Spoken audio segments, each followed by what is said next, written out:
نحمده ونصلي على رسوله الكريم اما بعد فاعوذ باللہ من الشیطان الرجیم بسم اللہ الرحمن الرحیم۔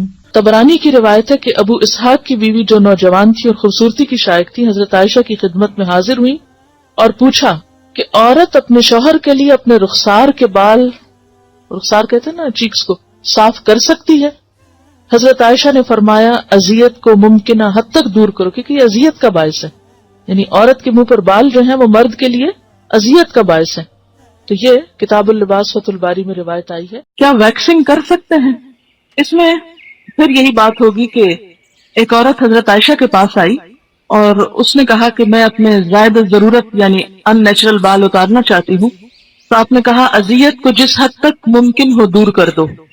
اچھا، اب یہ جو جملہ ہے نا بڑا زومانی ہے، بعض لوگوں نے اس کو ایک طرح سے سمجھا، بعض نے دوسری طرح۔ ایک نے سمجھا کہ جب یہ ویکسنگ ہوتی ہے تو اذیت ہوتی ہے، تو انہوں نے کہا کہ اپنے آپ کو اذیت سے بچاؤ۔ دوسروں نے اس کا معنی یہ لیا کہ جب بال ہوتے ہیں تو وہ بہت اذیت والی چیز لگتی ہے کہ عورت مرد لگ رہی ہے تو اس کو اتار لو۔ اسی سے اختلاف ہوتا ہے احکام میں۔ اب یہ ہے کہ جہاں تو بالکل ان نیچرل قسم کے ہارمون کے چینج کی وجہ سے ایک مردانہ لک آ رہی ہے، بازوؤں میں یا پاؤں میں اتنے لمبے لمبے کالے بال لٹکے ہوئے نظر آ رہے ہیں کہ جس سے عورت کے پاؤں عورت کے نہیں نظر آ رہے، مرد جیسے نظر آ رہے ہیں، تو ایسی صورت میں تو اتار دینے چاہیے، یا اپر لپس پہ یا چن، یہ تمام چیزیں تاکہ عورت لگے۔ لیکن پنڈلیوں پہ بھی آپ کراتے ہیں تو گھٹنے مت دکھائیں، گھٹنا عورت کا بھی عورت کے سامنے نہیں کھلنا چاہیے، اور باقی حصے بھی جو سطر میں آتے ہیں وہ آپ نہیں دکھا سکتے۔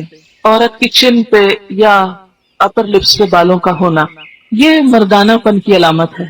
اور ایک بیماری ہے، اگر کوئی اس بیماری کو دور کرواتا ہے، مثلاً وہ ایک پرماننٹلی بال ختم کرواتے ہیں، میں نے کسی کو کرتے ہوئے بھی دیکھا ہے جس میں بالوں کی جڑیں جلا دی جاتی، کوئی حرج نہیں، کیونکہ یہ مردانہ پن ہے۔ ایک عورت نہیں لگ رہی، مرد لگ رہا ہے، تو مردوں کی مشابہت سے ویسے بھی منع کیا گیا، عورت کو عورت لگنا چاہیے۔ یا بال ہیں اور عورت اس میں تکلیف محسوس کرتی ہے کہ ان بالوں کو اتارے، تو اگر وہ بلیچ کر لیتی ہے کہ وہ چہرے کے رنگ کے ساتھ ہو جائیں تو وہ یعنی عورت کو عورت لگنے میں مدد دے رہے ہیں۔ اچھا، اسی طرح اگر بازوؤں پہ، ہاتھوں پہ ایسے بال ہیں کہ جو عورت کی لک کو مردانہ بنا رہے ہیں، جیسے آپ صلی اللہ علیہ وسلم نے اس عورت کا ہاتھ دیکھ کے کہا تھا کہ پتہ نہیں یہ عورت کا ہاتھ ہے یہ مرد کا ہاتھ ہے، مہندی نہیں تھی تو، ہے نا؟ اسی طرح اگر بازو پہ اتنے بال ہیں کہ جو وہ عورت نہیں لگ رہی، الٹا مرد لگ رہے، تو مردوں کے عموماً گھنے بال ہوتے ہیں، تو ایسی صورت میں ان بالوں کو ریموو کرنا جو ہے کہ جس میں عورت نظر آئے، اس میں حرج نہیں۔ لیکن کوئی بھی پرماننٹ نقش و نگار، جیسے وہ بھووں کی اصل شیپ کو بدل کر کچھ سے کچھ یا ساری اتار کے تو اپنی مرضی سے پینسل لگا کے ایک نئی شیپ دینا، یہ سب اس میں آ جاتا ہے۔ ہاں، بھویں مثلاً یہاں سے دو جڑی ہوئی ہیں، اب یہ کیا ہے کہ یہ ایک اوریجنل عورت کی شکل نہیں ہوتی، ایک بیماری آپ کہہ سکتے ہیں۔ اس میں اگر ان کو الگ کر لیا جائے تو وہ فطرت پر لانا ہے، فطرت میں تبدیلی نہیں ہے۔ فطرت میں تبدیلی کیا ہے کہ اصل سارا کچھ اتار دیا آپ نے اور اپنی مرضی سے لگایا، اور یہ جو دو جڑے ہوئے ہیں ان کو الگ کرنا فطرت میں تبدیلی نہیں، فطرت پر لانا ہے۔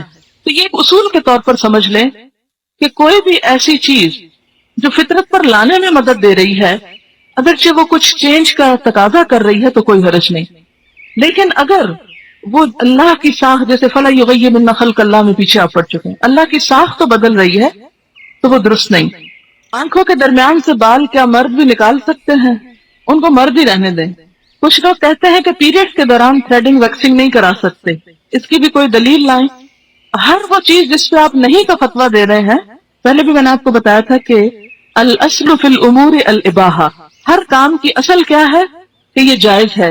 جب آپ نہ کر رہے ہیں اس کے کہ جائز نہیں تو پھر آپ کو دلیل دینی پڑے گی، اور اگر دلیل نہیں تو اس کو جائز ہی رہنے دیں۔